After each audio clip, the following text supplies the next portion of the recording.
Hello everyone and welcome to WD18, the Watford fan channel, and today we're on the 4th podcast. We've got Danny Ion, a Watford fan who hasn't missed a game in 3 years, which is pretty remarkable. Do you want to say hello, Danny?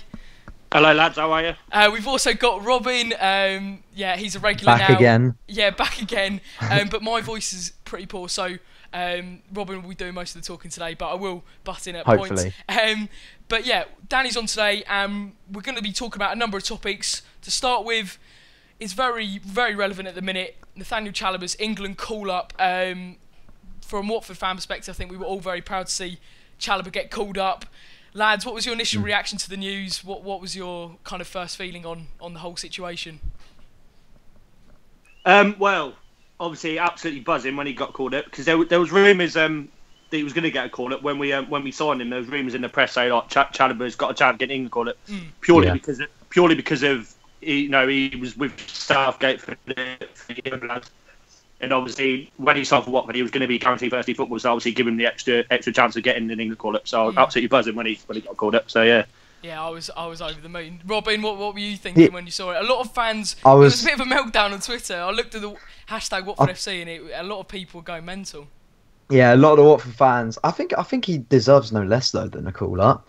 Like we'll probably move on to this now, but like I was a bit disappointed to see like Jake Livermore come on instead of him off the bench, because and especially like Jordan Henderson as the captain ahead of like certain people. I think Chalobah is a better player than Henderson in some situations. I went to last night. I knew he weren't going to start.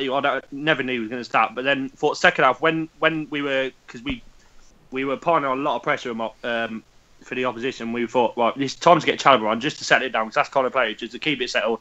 And then I saw his boy Livermore on. I was like, what are you doing? Just give him 5 minutes. Just give him a run out for 5 minutes or something. I think Livermore's one of the most over. How is he in the England squad? I don't know, mate. I'm sitting there thinking, I've still got a chance to play in England if Jake Jake Livermore. You know what I mean? Mate, it's like Ben Watson could play better than Jake Livermore. Exactly. I think Livermore. God no. I mean, we don't want to talk too much about it, but I think he's one of the most overrated players I've seen. Anyway. Yeah, definitely. But Chalobah, I was like Robin. I was so disappointed not to see him get that just the 5 minutes on the pitch. Yeah, exactly. Just at the end, And also, he's got a good shot on him and stuff like that. So we were like, we're England, we create chances. So I think he'd be very happy to get involved with that as well, compared to like someone like Livermore or someone similar to him. I think he's at the top of like those sort of players. I'm not being funny though. The two holding midfielders, Dyer and Henderson, they're very similar players, and it was just kind of so tedious watching it at times. Square balls, going backwards. We needed to. I'm sure Danny will agree. I'm sure Danny will agree that that we don't need two holding midfielders for a World Cup. No, of course we don't. Literally. Of course we don't. Because we saw that in bits with Watford last season, playing so like defensive and negative. It's like just have a bit of positivity in the play. Like get Chalobah on. He's more attacking. He'll get the ball and he'll drive with the ball and he'll create a lot of chances for England. But obviously, we didn't see it. So that's why I saw when I think it was at Simply Watford on Twitter. Someone was like, reply with your Watford 11 to start against Southampton. He just put Decore. It's the whole 11. I was like, to be fair though, if you're saying Decore is that good for us, I think Chalobah alongside him. If you had someone else alongside Decore, I think it would be a very different team. But that's what we're seeing in the minute. How good is that duo just in front of the back four? I mean, I'm looking at our midfield. It's easily probably the best outside the top six. It's probably the best. I'm not being biased or anything, but I genuinely think it's the best outside the top six. Yeah, I agree with that. I honestly feel that. I mean, we've got the Golden Pages fanzine graphic, which basically Jake will throw up. We might as well talk about that now. But just last word on Chalobah. Well, we'll talk about him more. But do you think, just before we go on to the squad depth graphic, just a little discussion between both of you. Do you think he could become an England regular, or do you think that's just a kind of one-off? When you look at the players around him, he does seem to have a really good chance of becoming a sort of regular, especially as he's still much younger than Livermore and Henderson. Yeah, that's it. He's got a lot of years left in him. Yeah, and also Henderson's getting old a bit now, so maybe Chalobah might be replacing Henderson, but obviously not in sort of a holding player. But he'll be the one to sort of step up next. But I don't think he's ready just yet to be playing regularly. But maybe give him little sub appearances. Exactly. Give him 10 minutes here and there. Give him half an hour or whatever, and then just keep progressing him from there. But no, I think it's the only way you're going to know. The only way you're going to know is if he's good enough, if he actually plays. And he hasn't played yet. Exactly. He's played so much under 21 football and England youth football that he hasn't. I mean, there is quite a big gap between the under 21s and the national team, and he hasn't really been tested at national level. But I mean, that's the thing. We're seeing it in the Premier League how the quality he has got, and I wouldn't put it past him to not become a. Well, I think he'll become a regular in the squad. Whether he'll become a regular in the first team. I wouldn't put it past him to be in the World Cup squad next year. I'm going to chuck it out there. Chalobah for World Cup squad is definitely something that I could definitely see happening. Yeah, I agree with that, mate. Agree with that. He's got much different dynamic, I'd say, from Dyer and Henderson. Even like those two are very similar, but Chalobah, I think he can also give you a box-to-box element. Yeah, definitely. Like he's very similar in certain ways to Cleverley in that he puts a lot of work in. It's just they've got slightly different styles and ways of doing it. I agree. Boys, I'll just ask you one question? If we had Decore and Chalobah at the start of last season, where do you think we would have finished? Well, we were only 6 points away. Obviously, Decore was with us, but he didn't get any game time. Yeah, that's what I mean. If Decore and Chalobah, if we had Chalobah last season and Decore was a regular from the start of last season, where do you think we would have finished? That's a very good question because of Barami. I think Chalobah just gives us something so much more kind of. Yeah, to be fair, wasn't it like 6 points between us and 8th or something last season or something ridiculous? Like that, we could have been there up with West Brom in 8th. I think we would have done. We were missing someone like Chalobah who could spray a ball, who could put a challenge. I think someone who can do a final ball or a finish like Chalobah and Decore can do, even though they're holding players, they can still finish and be good attacking wise. That could have helped us with a lot of points last season. Like Barami did a job last season, and I'm really grateful because Decore did that job and did more. Yeah, but it makes Barami look a bit more one-dimensional now, these two. No, I agree. But just looking at the squad as a whole, it's to move on. Excellent question, by the way. Yeah, very good. Just moving on to the squad. So, if you look at that midfield, Danny, I just want to ask you, who is, let's say everyone is fit, everyone, no suspensions, nothing. I think we all agree that Decore and Chalobah is the first choice. Two holding. 100%. Now, 100%. big debate. You've got to agree Richarlison out wide at the moment, and then here comes the debate of do you play Pereira out wide or in behind the striker? So who are you playing behind the striker, and who are you playing right mid? Basically, exactly. That's well, Pereira, I think he's a very creative player, so we need him behind the striker really, and then he maybe get that Carrillo lad we signed, maybe put him out wide, but obviously we don't know what he's like yet. So, but Cleverley has played really well with that. So you can't drop Cleverley. So you'd probably have Decore and Chalobah sitting, and then you'd have Richarlison and then Cleverley in the middle, and then Pereira out wide. So that's probably So do you think he's going to stick with that for the next game? Yeah, because that's the tried and tested. You can't drop Cleverley. He's been superb so far this season. Yeah, I think there is going to be a stage during the season where you're going to have to try two people up with like one in behind the other. So Deeney, someone is going to maybe replace Cleverley in that whole position, but I wouldn't want to see it permanently because I definitely like to see him come off the bench in those games because he has got that work rate and that determination. And the thing is, with what we saw against Brighton, we love about him. Cleverley can play anywhere in the midfield. He'll do a job. Yeah. Like when he got put, he got put onto the right against Brighton. Yeah, right mid then right back. And it was just shows Cleverley doesn't matter where he's playing. He always puts in a shift. But which is brilliant. Yeah, exactly. But would you say? I mean, we're looking at it now. I think the best front three is Richarlison, Pereira, Carrillo. That three just behind the striker, which is probably Gray. Do you think that's a little bit too attacking, Pereira, Richarlison and Pereira? Or do we need someone like Cleverley to kind of solidify that midfield? Someone who's just he's very consistent, Cleverley. That's what you get with him. Pereira is a little bit on and off at times. I got an idea on this, but I'll let Danny go first. I mean, it all depends what team we're playing, really. What sort of how the other team's set up. Like if the other team are sort of in our zone, going attacking as well. Why can't we go attacking? And also, I think the way Marco Silva's drilling this team, you can already see Richarlison working to get back well on that wing. And Pereira doesn't just stand there up front because when he played on the wing, he also got back alongside Cleverley. So I think I think the manager, as cliche it is, has got them playing also not for him but with him. I think there's a lot of cliches like, oh, they're playing for the manager, but you got at the end of the day you need to play with him because it's his philosophy and you're the players inputting that on the pitch. So as long as they play with him and with his ideas and they're upholding that, I think we'll do very well. But yeah, I think we all agree on the midfield, 2 wingers. That's pretty. We agree on that. Sorry, as well. And then the striker. Now this is I mean, we've gone on to the whole squad, but just looking at the striker, this is one where it's sparked a lot of debate. We've now got a lot of options. We thought Akaka would be leaving on the Spanish deadline day to Sevilla, I think. That would have been a mistake. If we'd have let him go, that would have been a mistake. Big mistake. So glad he stayed. There was also an offer from Wolves, but he didn't want to drop down a level. But that was in advanced talks, but he didn't want to go. So, lads, Deeney, Gray or Kaka who's your main striker up front? I mean, Zarate's coming back, but at the minute... Yeah, Zarate's coming back. But... little whispers of him. He's in the 25-man squad, but he's not going to be not back ready for yet. a little while. So who's your striker up front? Well, judging by Akaka's first performance against Liverpool, it'd probably him because based on form. Based on form, Akaka started off amazing form, but then Gray offers something totally different to Akaka. Like I said previously, it just depends on what team we're facing. Exactly. Just want to ask you, were you surprised? I mean, I'd be surprised if you weren't. Were you surprised that Akaka was completely dropped out the squad, or do you think there was something behind closed doors that we didn't know about? For example, between him and the manager. Seems like there was something went on behind the doors because he's not been in the squad ever since the Liverpool game. So something obviously has gone on. I think it was probably something to do with that transfer being bids and stuff from the Spanish side. Yeah.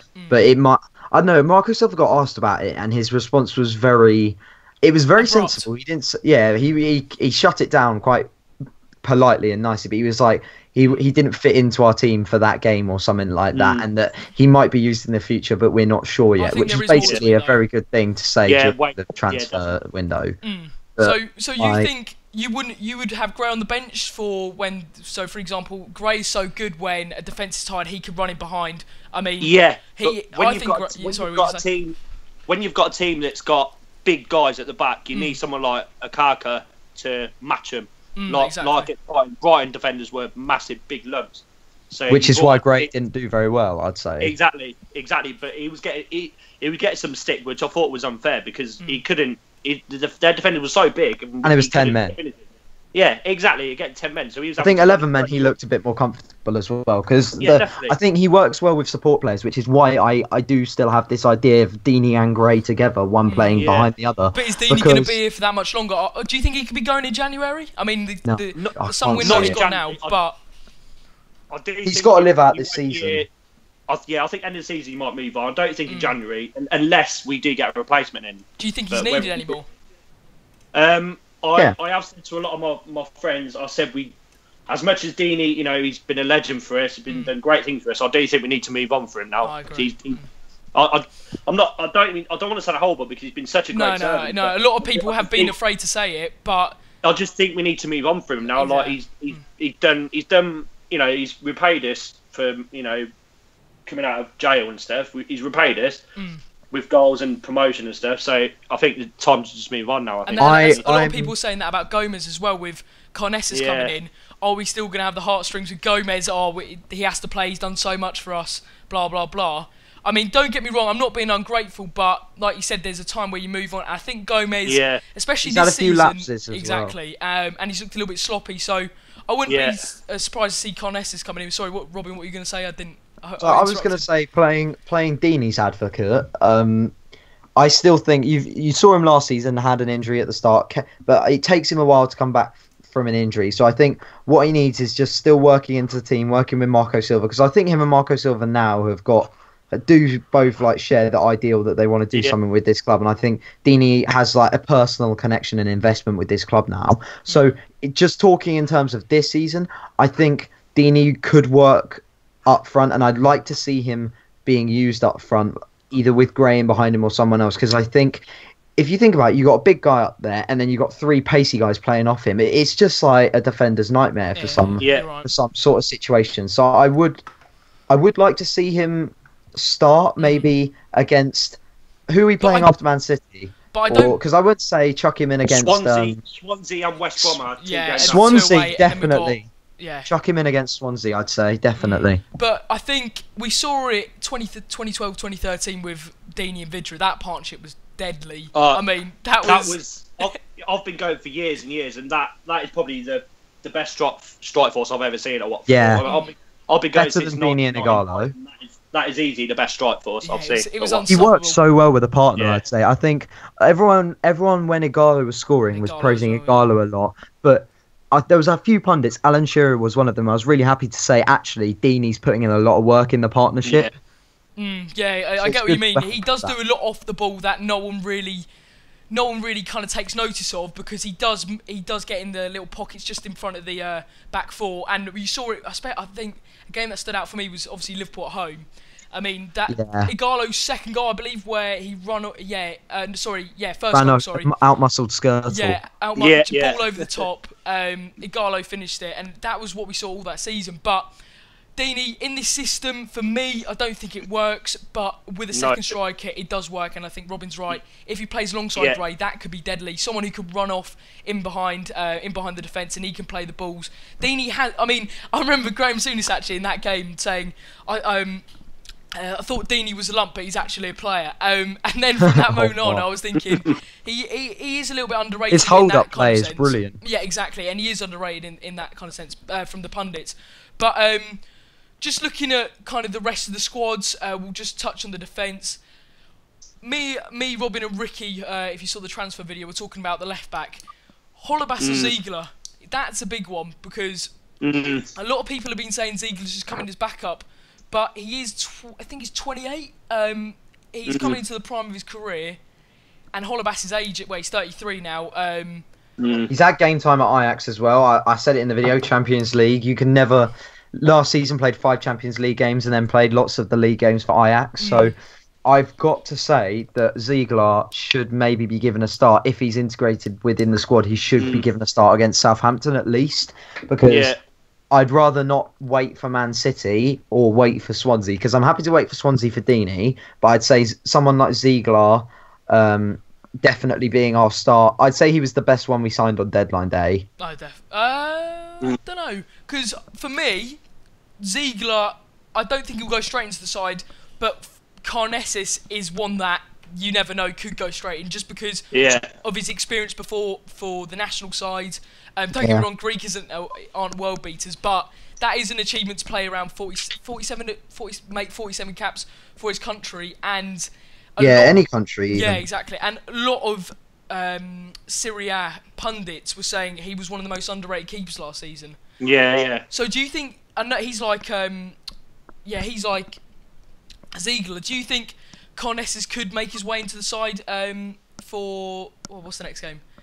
Southampton on Saturday. Southampton. I would like to see him, but I do think he'll stick with Gomez for Saturday. Do you think that's the right decision, or do you think you would like to see him coming straight in? It's probably the right decision, because it's not really fair on Haight, really, because he's been playing all this time, and then suddenly just to drop out, he keeps coming. They're basically saying, "Oh well, you're not good enough anymore. You're not playing," which is not really fair. I'd say also with if you had Gomez out, Deeney out, Prodou obviously went off for Austria with a hamstring injury against Wales, so I don't know if he's going to start on Saturday. Hopefully he will, but that looks a little bit susceptible to a lack of leadership within the team, because you have your big leaders away. I'm saying that's good for people like Chalobah and Decore to step up, I'd say, as leaders, but you Gomez and Deeney, no matter how many people doubt their ability, you cannot argue that they are, when they're on the pitch, it does massively help the team just from their presence being there, I'd say. But all I'm going to say is, on the Karnesis thing, you're spot on, Robin, but he turned down offers from Crystal Palace and Newcastle to come to Watford. So does that... Yeah, I think he should start. I still think he should start. Don't get me wrong, he's a good keeper, and... I mean, Crystal Palace, for example, they were desperate need of a keeper. I think Hennessy's one of the worst keepers in the league. Newcastle, we've got Rob Elliott, so they were in desperate need. So he would have been first choice, and he's come to Watford. I mean, it does kind of spark up debate. Looks like something has been said about him being first choice. Yeah, that's the thing. I'm kind of starting to think he will be. But yeah, I think Gomez won't be annoyed about that though. With the Udinese connection, obviously that's helped him move here, hasn't it? Yeah, exactly. Yeah. The links, obviously, like you said. But just looking at the 25-man squad as a whole, Zarate came in because obviously Amrabat left to Leganes on a season-long loan. Are you disappointed I love to see that little Amrabat tweet go? he did. I'm a little bit disappointed because he works his socks off, but it's just he gets the ball. It's just that's it. It's just the end product. If he had an end product, he'd be one of the first names on the team sheet. When we saw how good he was before he got injured last year. He was probably our best player before he got injured. But I think it was Christmas time. Yeah, he looked kind of unstoppable. I remember Sam Clucas, bloody hell. Yeah, Sam Clucas got absolutely murdered down that right flank. Yeah, I remember that game. Brilliant. He was superb, but he's one of those players. He just frustrates me so much because you can tell he's got the ability. But I think since that injury, he's just lost all confidence. Like from what I saw, anyway. Robin, were you disappointed to see him go, or were you not that bothered? I think it was. I wasn't not bothered. I just think it was the right move and the right time because it seems like he kind of wanted the move as well. There's the fan base. We can chat about like how the fan base might have good attitudes, bad attitudes, but the reality was the fans had turned against him, and he was sort of a bit of a scapegoat. Yeah, I felt a little bit sorry for him at times. At times, yeah, but I think you can see why. But I think it was, he had a chance. He really did have a chance at the start of the season to really establish himself as a big winger and a good player on the side. He had good opportunities against Bristol City, against Brighton, which he's let the team down, I'd say. Yeah, I was watching that Bristol City game and I was paying quite close attention to him. But he just didn't seem like his heart was in it. You know, you can tell a player with their body language, etc. Yeah, you can tell and they're he just didn't not want to really, run at them. Exactly, they're not like really. if I was a pacey winger and I had a League Cup tie against a lower league opposition, I would be salivating at the prospect of attacking their fullbacks. But he just didn't look like he wanted to do it. And then he was like, "Mariappa, you can have the ball." And Mariappa's there like, "But I can't take them on, can I?" Yeah, I know. Mariappa on the ball is quite interesting. Interesting, to say the least. Great defender. Yeah, he's a good servant for Watford. But another departure on the Spanish deadline day, not our deadline day, was Costel Pantilimon, who left for Deportivo La Coruña on loan. That one I'm honestly not bothered about, to be fair. Honestly not bothered. There's no point. He wasn't special. He wasn't like, oh, that's a second keeper that could challenge. I think we've basically swapped him for Carnesis, which is great. Or have we swapped him for Gomez? We'll have to wait and see if if Gomez goes down the pecking order. But yeah, let's just have it. We're talking about departures. Let's look at the transfer window as a whole. Lads, just a quick word. Well, not a quick word. We'll talk about it. What was your kind of overall opinion of it? Was it? I think everyone agrees it's a successful one. But out of 10, might as well do a little rating. How successful did you think the transfer window was for Watford? I'd give it a 9, and the only reason I haven't given it a 10 is I think we probably needed one more leader at the back, maybe. One leader at the back. I don't know who, but we needed a sort of a leader. Yeah, like if we've got quite a lot of centre backs, but if we could maybe shift some of that deadwood and bring in another Deadwood's the right word. real good person to go alongside Prodel, that would just make me so much more confident. Yeah, definitely.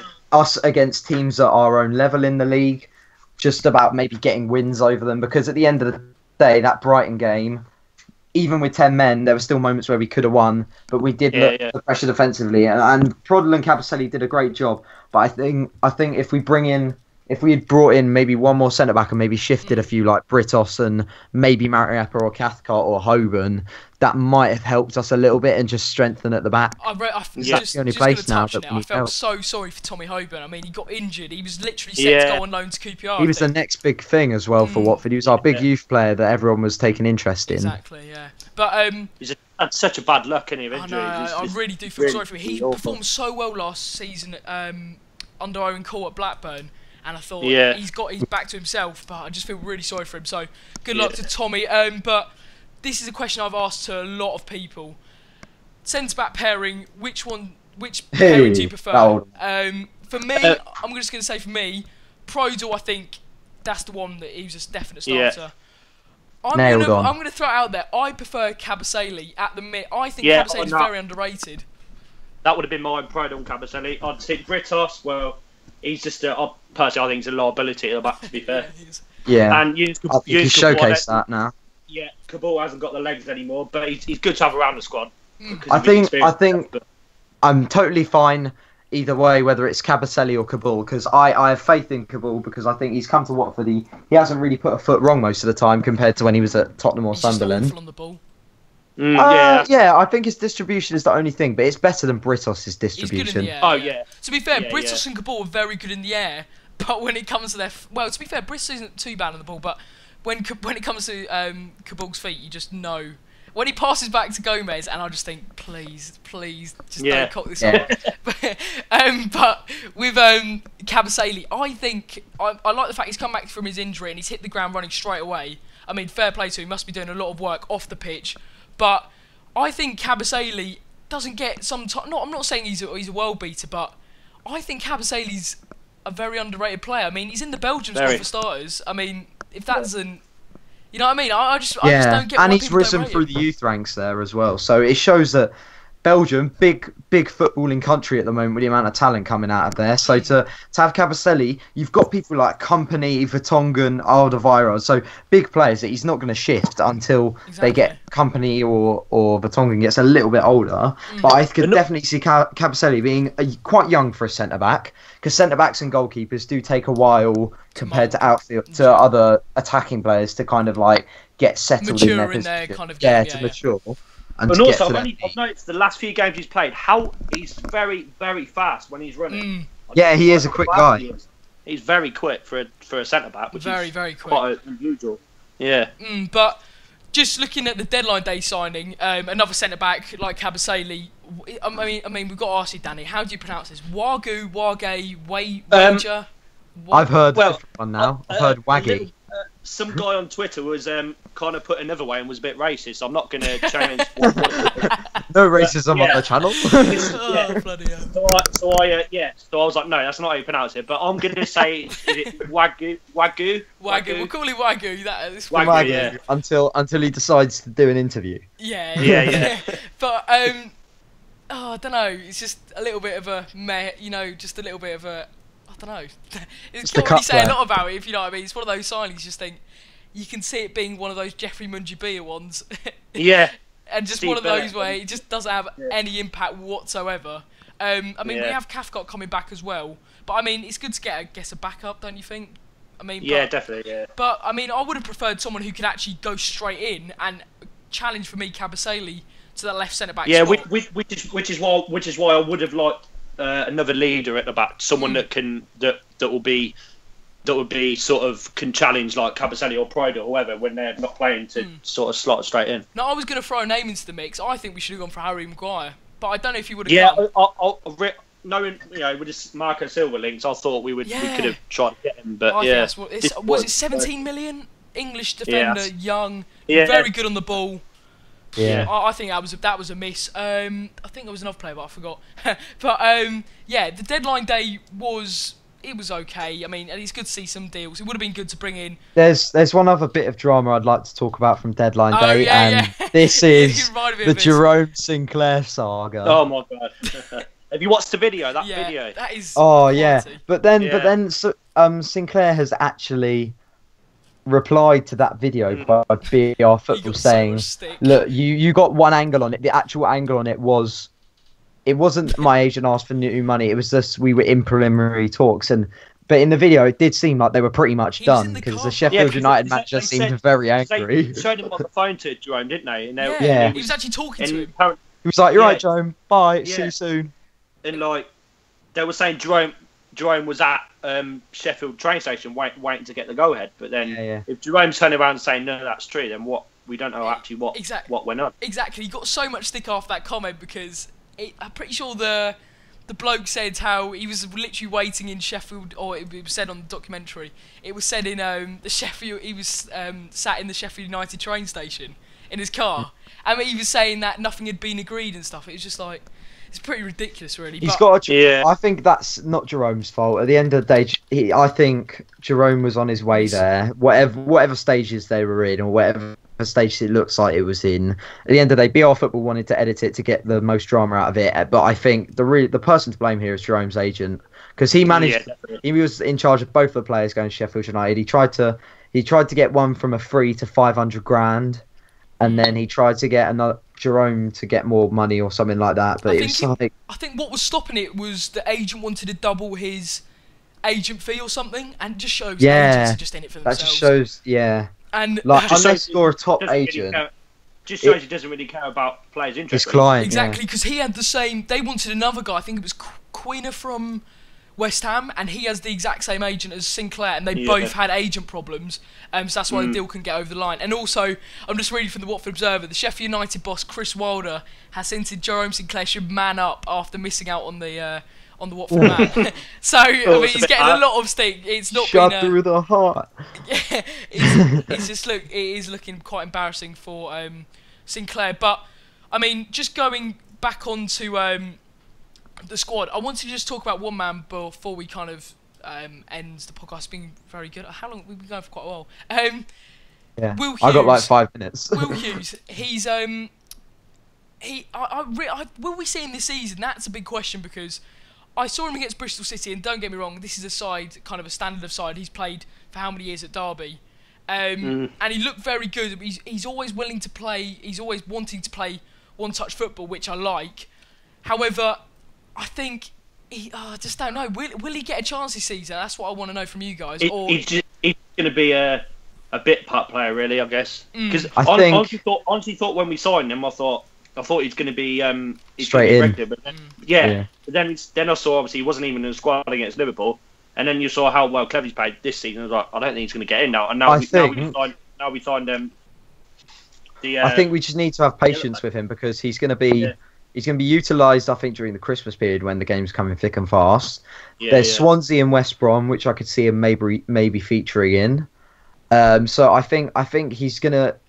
He might take a while to come in, but I think he will definitely be featured a few times during the season. I would like to see. I'd like to see Will Hughes. I'd love to see him. He was our best player against Bristol City when he did play. Yeah, I think he's one of those players where he picks up the ball and you just know something's going to happen, and that's what I like about him. His touch is superb. It's very underrated, and I can see why he was linked with other Premier League clubs. But yeah, that's going to wrap up the podcast. It's been very enjoyable. Thanks to Danny for coming on. Robin, as usual. If you have enjoyed the podcast, leave a like, comment down below anything you agree or disagree with from what we've discussed about with Danny. Subscribe if you're new so you don't miss any more Watford fan content, and we will see you next time.